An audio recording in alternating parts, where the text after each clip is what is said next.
Hello everyone. I know that people from different countries are watching this webinar right now. So good evening, good morning, and good day to you.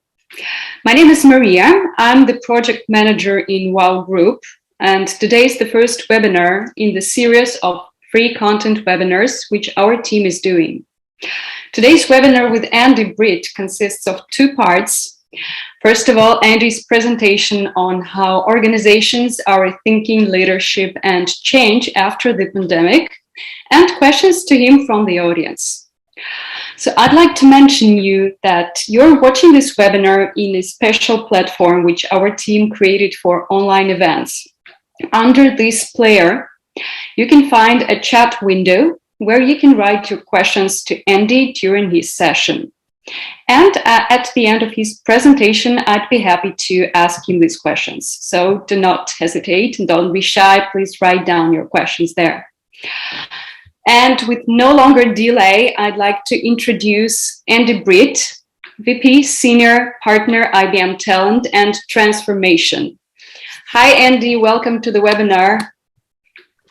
Good evening. It's great to be here, and thank you for inviting me to present today. Really looking forward to our session. So, Andy, the stream is yours. Please share the presentation and start. Great. Let's share my screen. And then, right, can you see that, my first slide?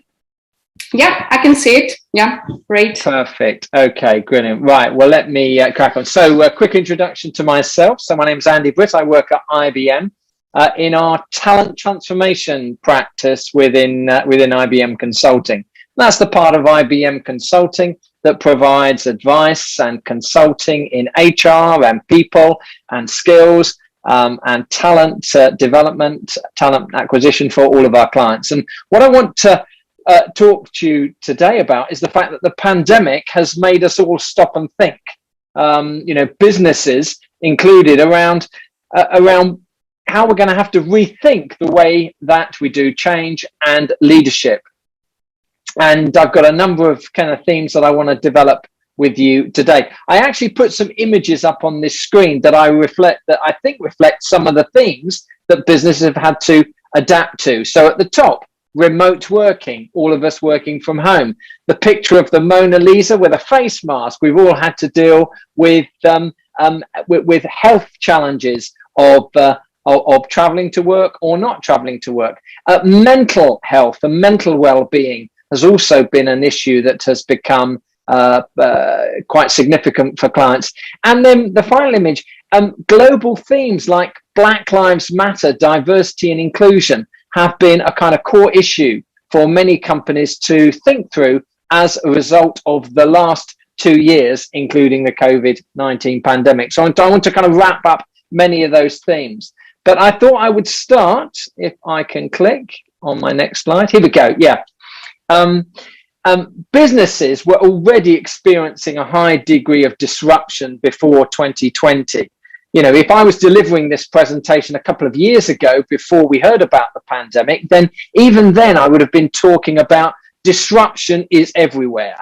And we were seeing that disruption in business disruption, as for many organizations, barriers to entry in their industry were swept away by the digital revolution. I might have spoken about talent disruption, that, all companies now are competing for the same skills, digital skills, coding skills, cybersecurity skills. And then I might have talked about experience disruption, that all employees now are expecting consumer grade experience in everything. And so we would often speak about the VUCA, the VUCA world. VUCA stands for volatile, uncertain, complex, and ambiguous. But today, just as we thought the pandemic is over, the world is looking very different. We're all facing the prospect of severe economic shock or economic disruption, brought about by the massive disruption to supply and demand in virtually every industry.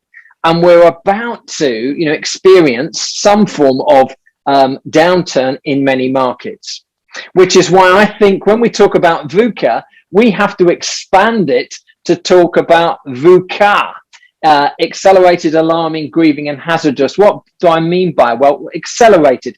The current global crisis is acting as an accelerator for massive change in the way that we work, how we communicate with each other, and how we learn and innovate. You know, all of these have been transformed as we've had to work remotely. Alarming. Today's employees are having to deal with anxiety on lots of levels. Fears about their health or their family's health, anxiety about their job or source of income, and additional pressures and workloads associated with childcare and homeschooling while they're trying to hold a full-time job. Grieving. I don't think in the business world we've fully appreciated how the death of family and friends, many of whom we've not been able to grieve and mourn in person, how that's going to impact our employees. And then hazardous, you know, as and when the restrictions are eased. And only yesterday in the UK, for example, we've imposed further restrictions because of the Omicron mutation. It's a fact that the workplace and our transport systems, whether it's the cafeteria and the coffee shop, are all now places where you can contract this virus. So there's lots and lots of uncertainty in the world in which we live. And why is this important for business? Well, good business leaders need the emotional intelligence to acknowledge that doing life and work for many people in the current climate is really, really hard. We all need to be CEOs, Chief Empathy Officers, for the people that we lead. And we need to be prepared to check up on our people's well-being, not check up on their work. But as we think about the way that businesses are having to adapt, I thought I would start with an example from my own organization, IBM. So I work for IBM, which stands for International Business Machines, which you may or may not know is famous for inventing the PC, the mainframe computer, the barcode, the cash machine, and we even helped NASA put the first man on the moon. And I don't know if you might have listened to the recent BBC podcast on the Nuremberg trials, because there, back in 1945-46, IBM also installed the technology and the headphones for simultaneous translation of the court proceedings into 4 languages. Now, IBM was founded back in 1911. That was the same year that Titanic was being built, as the computing and tabulating recording company. And back then its business was manufacturing punch card tabulating machines and meat weighing scales. But IBM doesn't do any of that now. The world has moved on from tabulating machines and even desktop PCs. Today, IBM's business is about quantum computing, cloud technology, and artificial intelligence. Like many organizations, we've had to learn how to reinvent ourselves. In fact, we would describe ourselves and our DNA as we're like a 110-year-old tech startup. As a business in the technology industry, you know, we have to try to predict where the world is going. And we have to work out how to adapt our product, our services, and our branding, even our culture, to remain relevant. And it's not easy to reinvent yourself, but that's what your business, that's what all businesses are going to have to do post-pandemic, learn how to reinvent themselves. And in my company, each generation of IBM leaders for the last 110 years has been given that task of reinventing the organization so that we remain relevant to today. And our founder back in 1920 said this: once an organization loses its spirit of pioneering and innovation and rests on its early work, its progress stops. Okay, so but building on that, here are the 5 themes that I want to suggest businesses are learning in the pandemic. And I'm going to base most of my presentation around these 5 themes. Number 1, adaptability is the critical skill. 2, speed is the new business competence. 3, listening is a leadership strategy. 4, experimentation is the way forward. 5, culture is everything.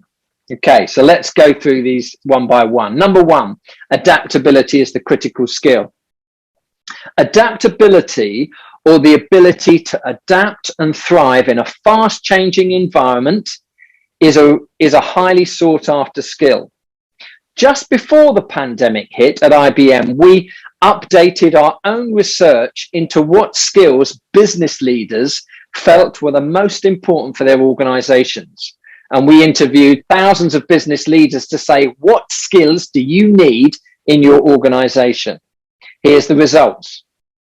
Whereas 2 years ago, the demand had been for technical skills, coding, data science, computer literacy, by 2019, there was a noticeable shift.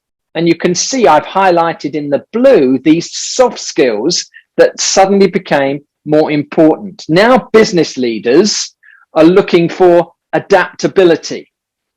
When faced with a business environment that is volatile, uncertain, as we have discussed, business leaders were looking for people who can adapt, who can flex, who can change direction, people who feel comfortable with change, who feel comfortable with uncertainty and ambiguity. And organizational psychologists too have been talking for a number of years about your AQ, your adaptability quotient. So in addition to your IQ, your intelligence, your EQ, your emotional intelligence, psychologists are highlighting AQ, your adaptability quotient, or the ability to adapt and thrive in a fast-changing environment.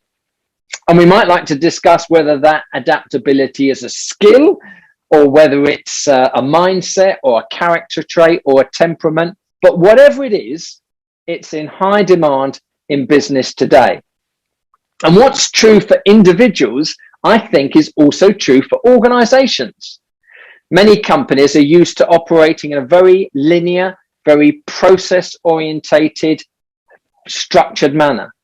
And that's characterized by top-down decision-making, organization of work into very clearly defined tasks, organization charts, detailed job descriptions with set responsibilities.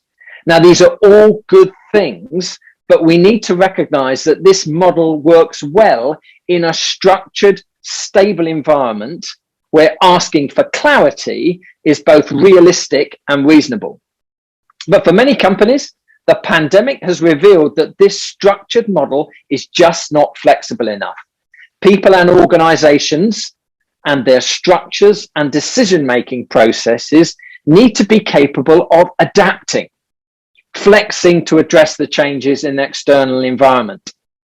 And that's why business leaders are now looking for people who are comfortable with ambiguity and capable of changing, capable of adapting their role and what they do day to day.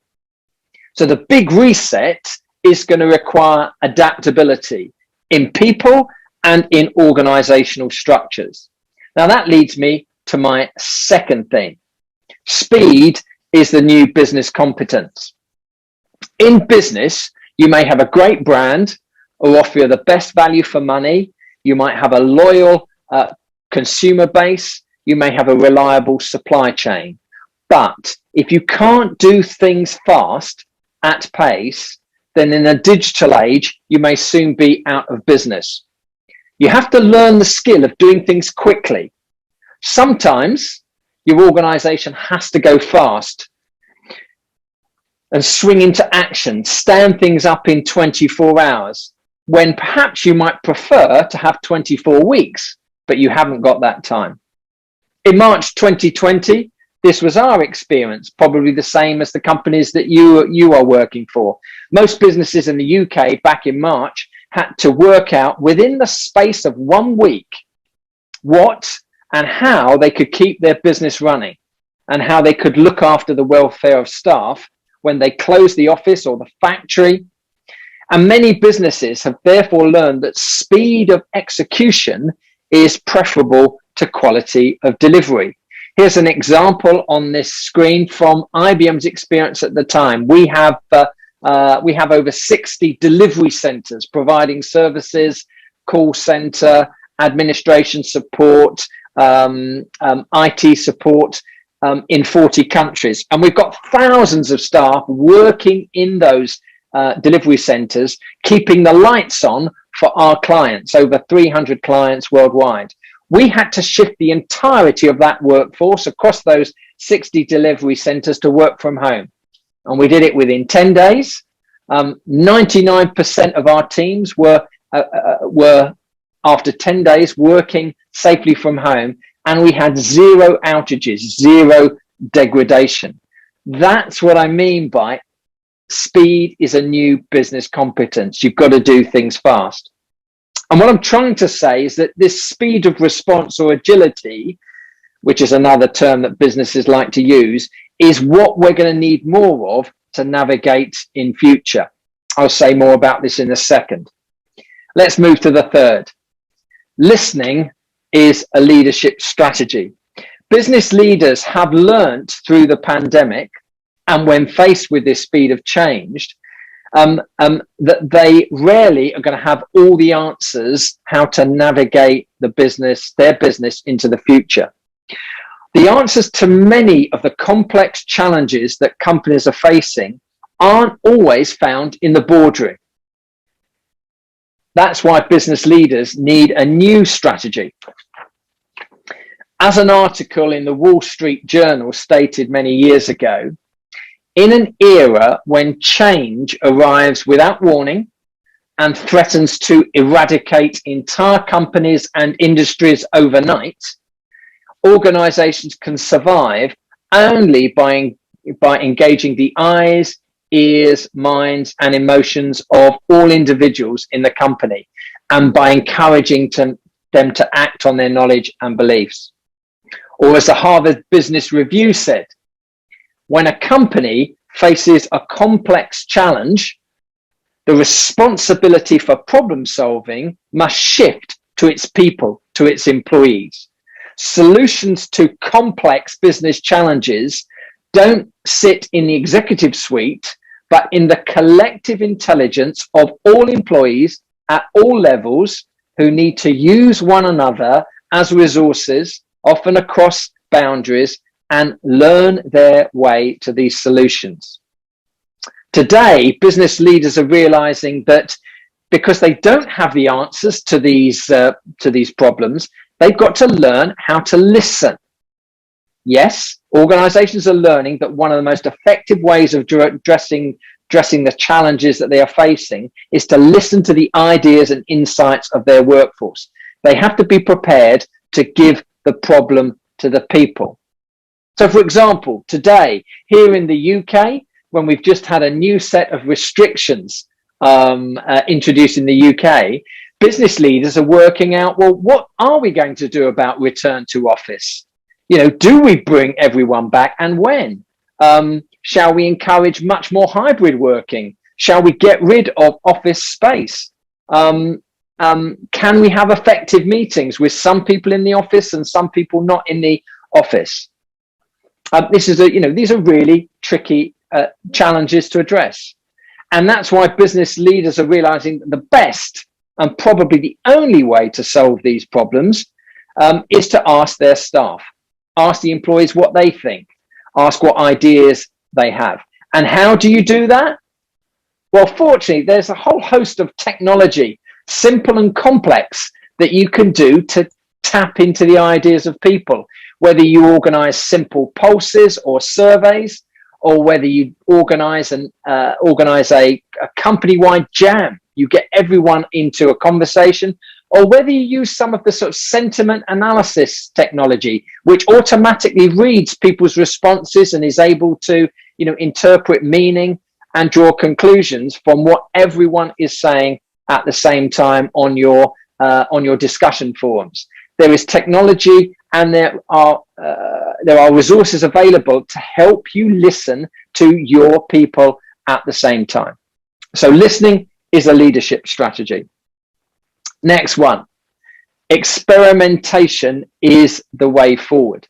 If you don't know or aren't sure what will work in a post-pandemic world, then you're going to need a way of experimenting, testing, trying things out first, perhaps in a controlled environment or on a smaller subpopulation, and then doing it rapidly. I don't know if you've heard that Silicon Valley phrase, fail fast, succeed sooner. Well, that's what we're talking about here. Now, if you're working on the design of something really complex, like a new air traffic control system, or the next generation nuclear reactor, then of course, you're going to need time to work through the design process. But for many of the developments and innovations in business, you just need a way of rapid experimentation to discover solutions that might work. And I would argue that the experimentation mindset in business can actually take some of the pressure off. Now you don't need to find the perfect answer, the foolproof answer, or land on the exactly the perfect solution. By the time you have managed to come up with a solution, you can be sure that the world will have probably moved on. Instead, your goal becomes to test something quickly, assemble or mock up something that's good enough, something that works, and then you try it out, perhaps as a small scale pilot, and then you improve it and you make it better and better. If it works, then you scale it up and roll it out to a larger population. If it doesn't, then you rip it up and you start again.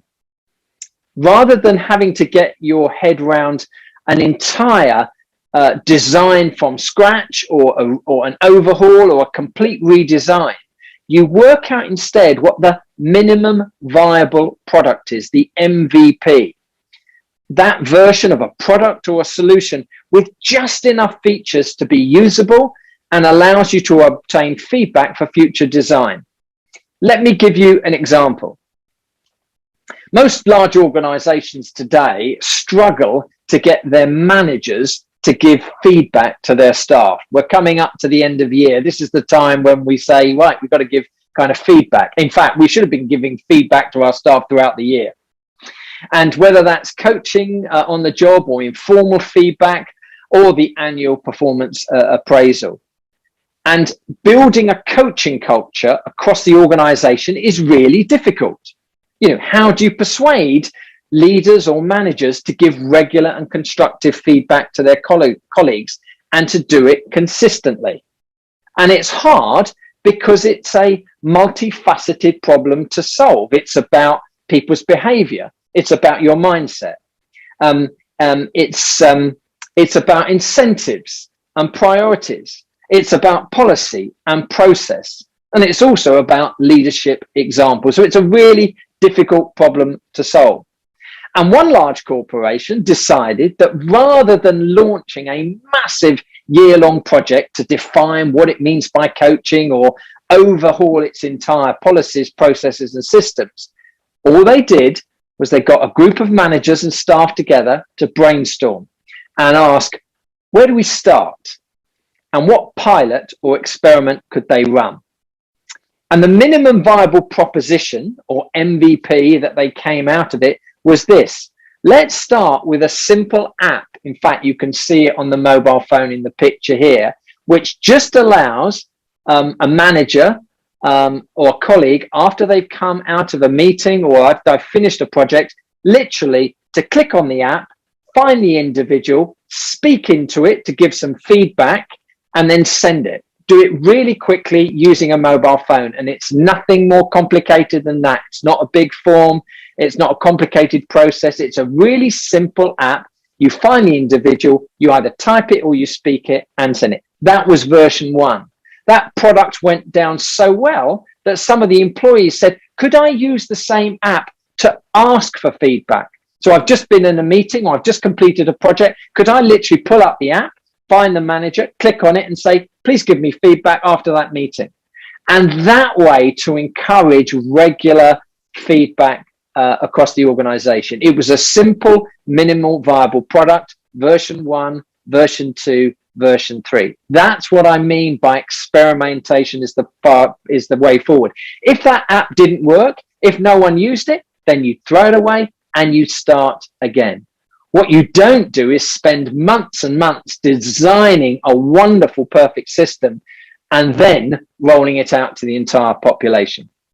Okay, in my organization, we have a simple design mantra that shapes everything we do, from app design to organization design to complex transformation programs. And it is this: everything we do or we build is in a permanent state of beta, i.e. everything we do is in draft.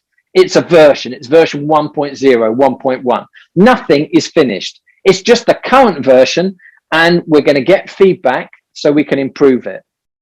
And I would argue that this way of experimentation or iteration can be liberating. And that's why many organizations are looking at this as they navigate an uncertain future. Let's do things quickly. Let's experiment. If it works, then we can take it forward.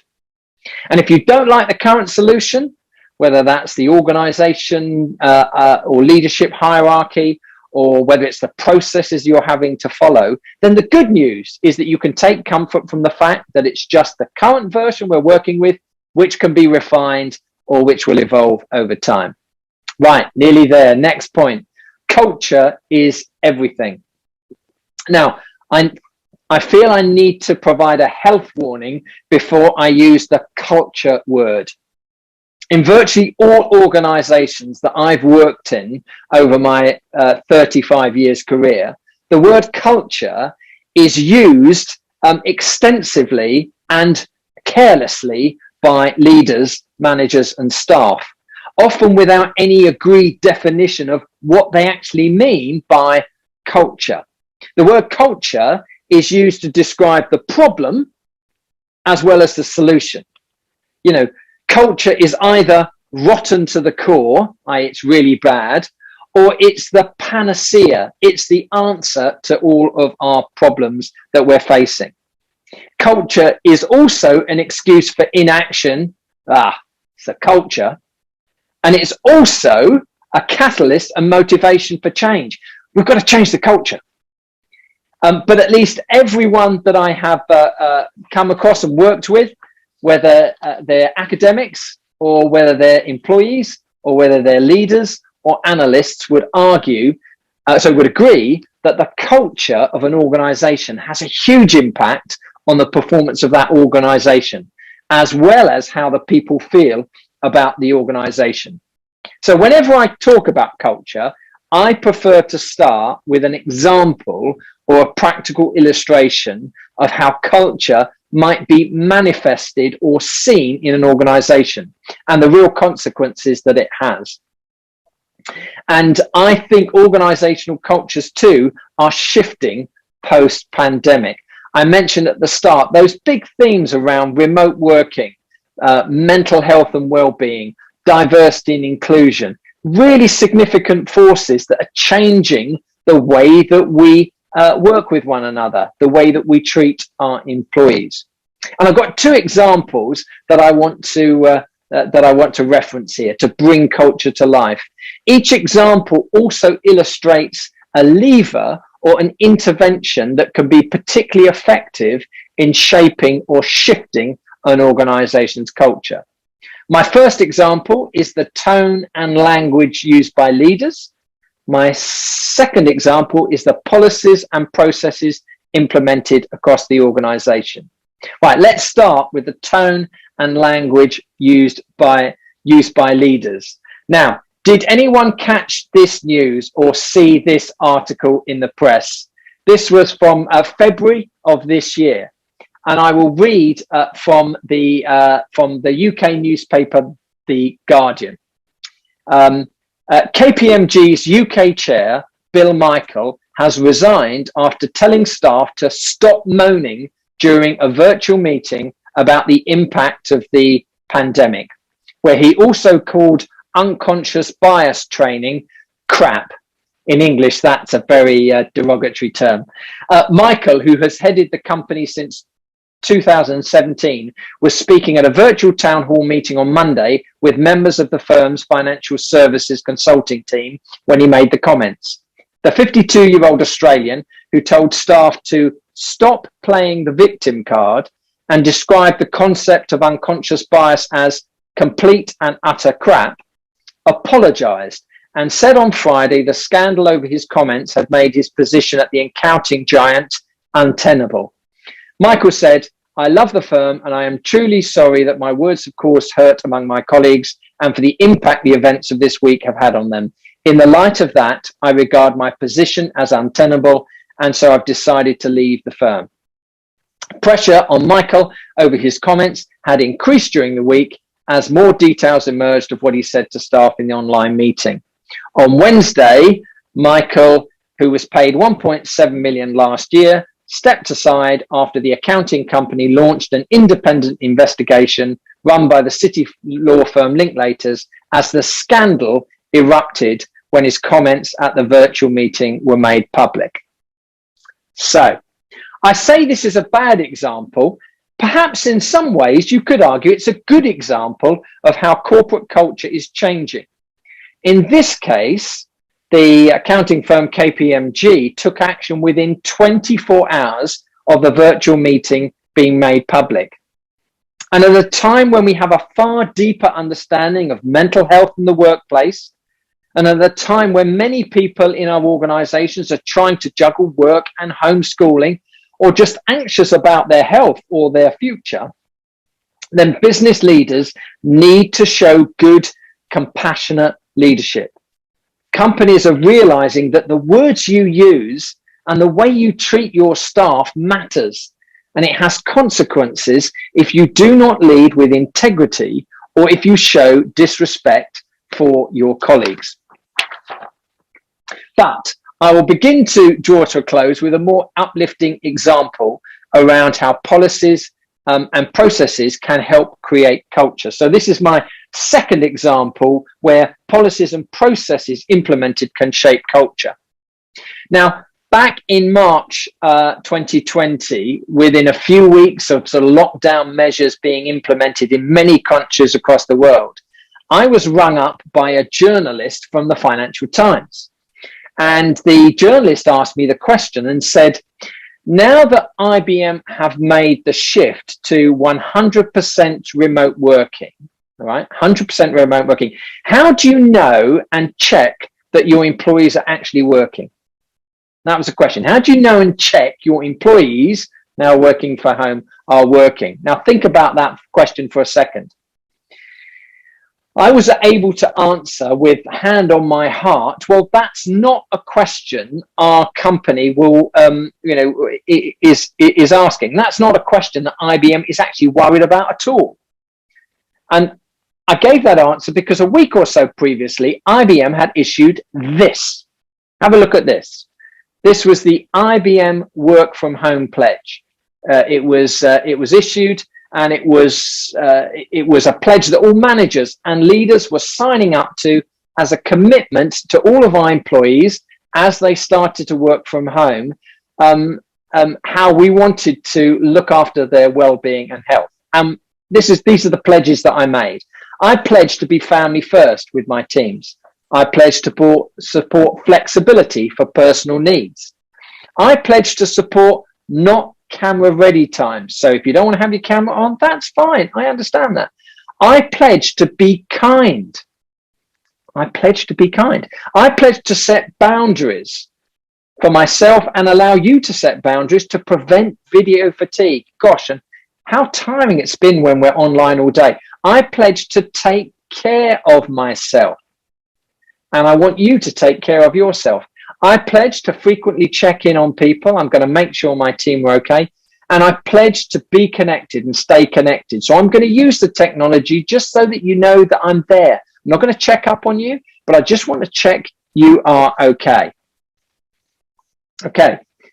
So this is a commitment that we as leaders wanted to give our staff as we faced up to the uncertainty of the pandemic. And this pledge has remained in place and remains in place today within the IBM Corporation. This is our means of changing and shaping our culture. And it's very different to the culture that we might have had 2 or so years ago when we were all in the office. It's the first time that I've seen the word kindness used as a leadership commitment and a desired competence. And you can see that we were aware that that the pandemic was going to create some quite significant mental health issues and family challenges that our people were going to face. And at that moment, as a company, we needed to demonstrate that we were more concerned about our people's welfare and well-being than their productivity and performance. Now, I fully realize that this corporate kindness, it may not sort of necessarily last throughout all companies on the planet, and it may be a temporary blip. But at the same time, I'm optimistic. And I think more and more companies are realizing that they've got to look after their people. And these kind of commitments, they create the right culture, and they help their employees feel more committed and more engaged. And as we come out of the pandemic, and many people are talking about the great attrition, when many people are leaving companies, they decided after the pandemic that they want to move on. Cultures like this are going to be the ones that keep people and hold on to top talent. And that's why it was great earlier this year, Forbes magazine, when it was doing its list of the sort of world's top employers, named IBM as number 2 in the world in terms of top employers. So here are my 5, again, I'll quickly run through them. Adaptability is the critical skill. All people and organizations need to be able to adapt to the changes. Secondly, speed is the new business competence. You may have a great brand, great product, but you've got to be good at doing things fast. Thirdly, listening is a leadership strategy. Leaders don't have the answers. You need to tap into the collective intelligence of your workforce. Fourthly, experimentation is the way forward. You need to commission lots of rapid experiments to try things out. When it works, you scale it. When it doesn't, you go back to the drawing board. And 5, culture is everything. Looking after our people, being kind to our employees, and helping them succeed is absolutely critical. And I'll just close with one point. This is a plug about my own organization, my own team globally. So I run IBM's talent transformation capability. We help companies with this big reset. And whether it's helping them think about their HR strategy, or whether we help them think about the talent acquisition, how to acquire people, or talent development, how to build the skills of their people, whether it's helping them think through all this new technology, AI, automation, cloud-based systems that can help you manage your people, or whether it's actually managing employee services for them. IBM does outsourcing of many talent, recruitment, learning processes for our clients, or whether it's about your change and your culture, helping your organization move from A to B, helping you rethink your culture. Well, that's what IBM does. We've been reinventing ourselves for 110 years, and this is the great work that we're doing today. So thank you ever so much. I think that gets us to about 40 or so minutes. And Maria, I will hand back over to you, and I might be able to see some of the questions because I've not been able to view the chat. But Maria, over to you. I'll stop sharing. Yeah, sure. So Andy, thank you very much for this interesting presentation. I think that you touched upon critical aspects for businesses, teams, and business leaders these days. And of course, we have questions. So let me start from Goar's question. So the biggest part of employees in companies haven't adapted to new conditions and do not have necessary competencies yet. What should companies and business leaders do in this situation?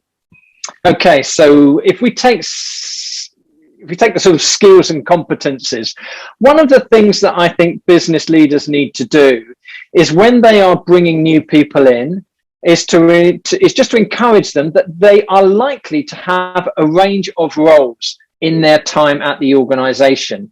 and that they need to be prepared to change their responsibilities, move into new departments, and to do that on a regular basis. At IBM, we say the term IBM stands for I've been moved.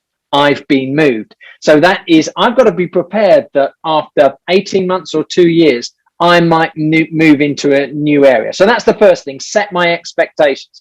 The second thing that organizations need to do is create learning opportunities for their people. And that includes having a great curriculum and encouraging people to learn and reinvent their skills over time, but also offering them different roles so that you can learn on the job as you move from one role to another. I always ask the question of companies I see, how many hours of learning do you expect your people to do each year? You know, how many hours would you expect them to invest in their own development or doing training courses? And for many organizations, it's often about 30 or 40 hours a year. And I say that's not enough. It should be at least double that. 80 hours or 120 hours is what all your employees should be doing every year. You've got to keep learning because the skills that you've got are going to become obsolete. So be prepared to be flexible in your role and learn. We need to be learning like we're binge watching Netflix. Okay, so thank you. The next question is from Ninel Yan. How will leadership transform in the coming years? That's again really good question. Thank you for that one. How will leadership transform in the coming years? Well, I am going to start on that first piece, which is more kindness. And that is, I think leaders are going to be more emotionally intelligent, and they're going to realize that actually they need to look after their people, not just in terms of their job roles and their performance, but they need to care for the well-being of their people. Great leaders too, I think, need to make sure that they listen. Obviously, that was another key theme that I was trying to bring out. They need to be prepared to ask people for their views and not just set a direction and expect people to follow. And I think leaders too will be curious.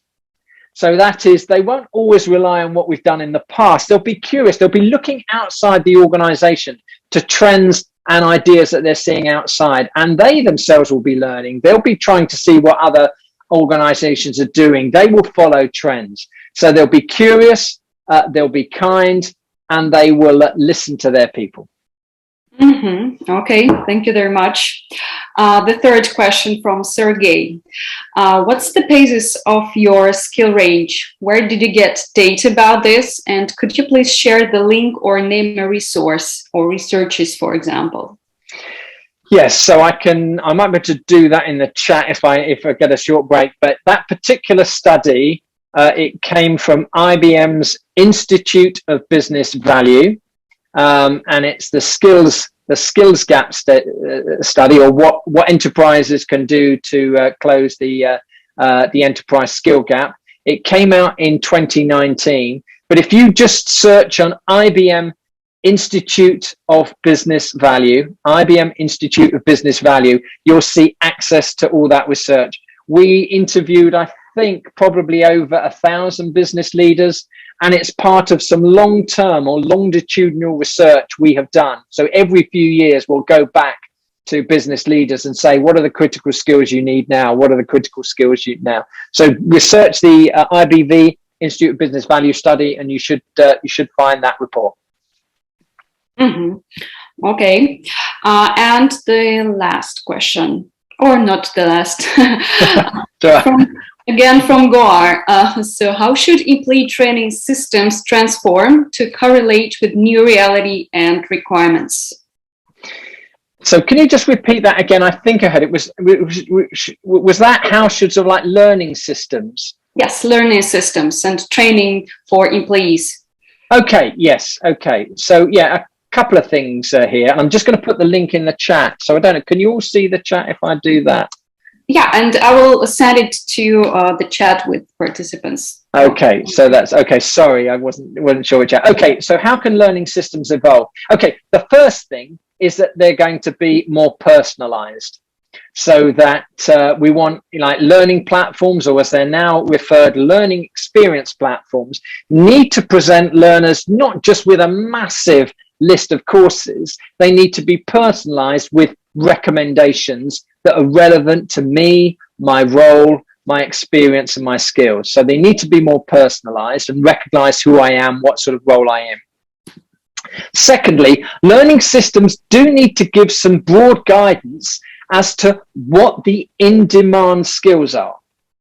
So, the skills landscape is changing. The kind of skills that you need, in business are changing. And good learning platforms will highlight these are the up and coming areas, and you need to navigate your career. So, for example, at IBM at the moment, we would say to all of our 300,000 employees around the world, you've got to understand the impact of AI. You've got to understand automation. Cybersecurity is a big issue. You need to be all over that. And then we might point them to some emerging technologies like blockchain.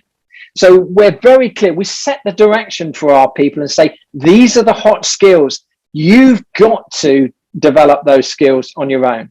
And then the third thing I would say is that learning systems need to offer badges and certifications. It's a great way to encourage people to learn by, once they've done a course or a series of courses, they get some form of certification, a badge that they can take with them. They can post on their LinkedIn profile. They can put it in their CV. It becomes part of their accredited experience. And those are the things that will really turbocharge your learning in an organization. Thank you, Andy. And the last question, it's a fun question. So I mentioned that IBM logo looks very interesting in your presentation. Just couldn't avoid this question. What is I and B in this logo right now? So, yeah, if you can see it, the I is actually, I almost need to go back, but if you can remember, the I is an I. It's literally an I. So in English, I, it stands for I. And then the B is literally a B. Although if you notice, the B, on the back of the B where it has stripes, that B actually has an equal sign. Yeah, it has an equal sign on the back. It looks like stripes, but it's equal. And that's because we think diversity and inclusion is such an important part. Everyone is equal, regardless of your gender, regardless of your ethnicity or background. Everyone is equal. So I, for insight and what you can see, B is a B, diversity, and then we have an M at the end. International Business Machines, IBM. So that's why, and it's a fun logo. We want to express the fact that as an organization, we're a fun place to work, we're creative, and we want to make things clear for our clients. Okay, Andy, thank you very much for your explanation. So, Andy, it was really great meeting you today online, and looking forward to working with you again one day. Thank you very much. Dear colleagues, I would like to say that our next webinar will take place in mid-January, so please keep following us in social networks. Thank you, Andy, very much. Have a great evening. Great. Thank you. Goodbye. Bye-bye.